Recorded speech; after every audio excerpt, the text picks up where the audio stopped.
2024-এর জুলাই আগস্টের রক্তাক্ত ছাত্র জনতার গণ অভ্যুত্থানের মধ্য দিয়ে গণ অভ্যুত্থানের আকাঙ্ক্ষা কতটুকু এর মধ্যে পূরণ হয়েছে তা বিশাল প্রশ্নের সম্মুখীন। ফ্যাসিবাদ বিরোধী জাতীয় ঐক্যে ফাটল ধরতে শুরু করেছে, অথচ আগামী বাংলাদেশের মূল চালিকা শক্তি এই ঐক্যকে বজায় রেখে একটি শক্তিশালী গণতান্ত্রিক বাংলাদেশ বিনির্মাণের কোনো বিকল্প নেই।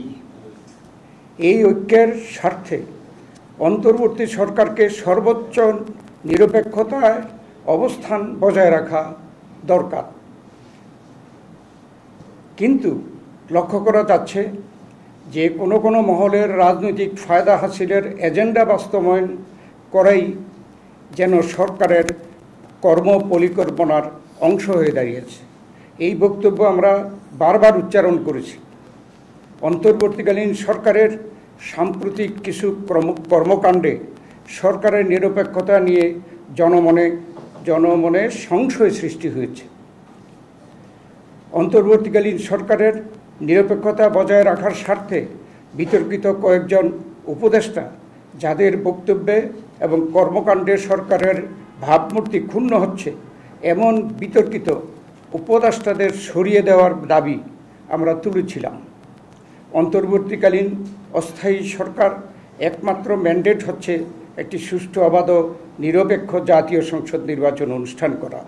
অথচ সরকারের মুখপাত্র হিসাবে প্রধান উপদেষ্টার প্রেস সচিব বলেছেন যে এই সরকারের সব কিছু করার ম্যান্ডেট রয়েছে, কোট আনকোট, এই সরকারের সব কিছু করার ম্যান্ডেট রয়েছে।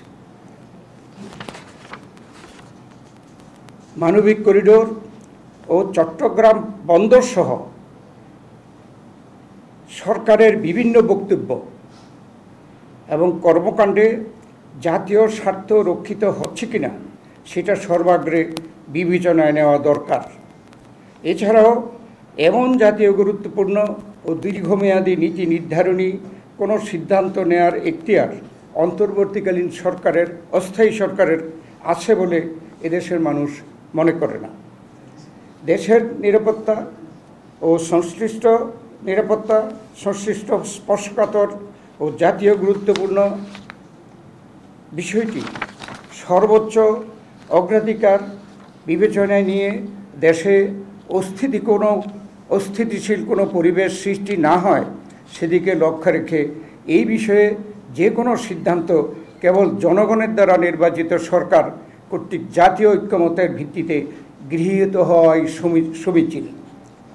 সাংবাদিক ভাই বোনেরা, অন্তর্বর্তী সরকারের যে সমস্ত উপদেষ্টাগণ একটি নূতন রাজনৈতিক দলের সাথে প্রত্যক্ষ ও পরোক্ষভাবে জড়িত বলে সবাই জানে ও বুঝে, উপদেষ্টা পরিষদে তাদের উপস্থিতি সরকারের নির্দলীয় নিরপেক্ষ পরিচিতিকে ক্রমাগত প্রশ্নবিদ্ধ করে চলেছে বলেই সরকারের ভাবমূর্তি রক্ষার্থে তাদেরকে অব্যাহতি দেওয়া প্রয়োজন।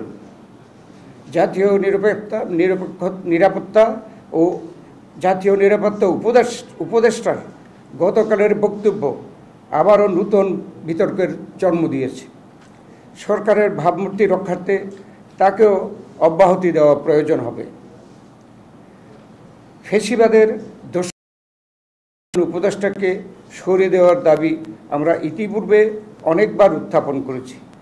যেহেতু একটি জাতীয় সংসদ নির্বাচন অনুষ্ঠান করাই এই সরকারের প্রধান কাজ, তাই মাথাবাড়ি উপদেষ্টা পরিষদ না রেখে শুধুমাত্র দৈনন্দিন কাজকর্ম, রুটিন ওয়ার্ক পরিচালনার জন্য একটি ছোট্ট আকারের উপদেষ্টা পরিষদ রাখাই বাঞ্ছনীয়।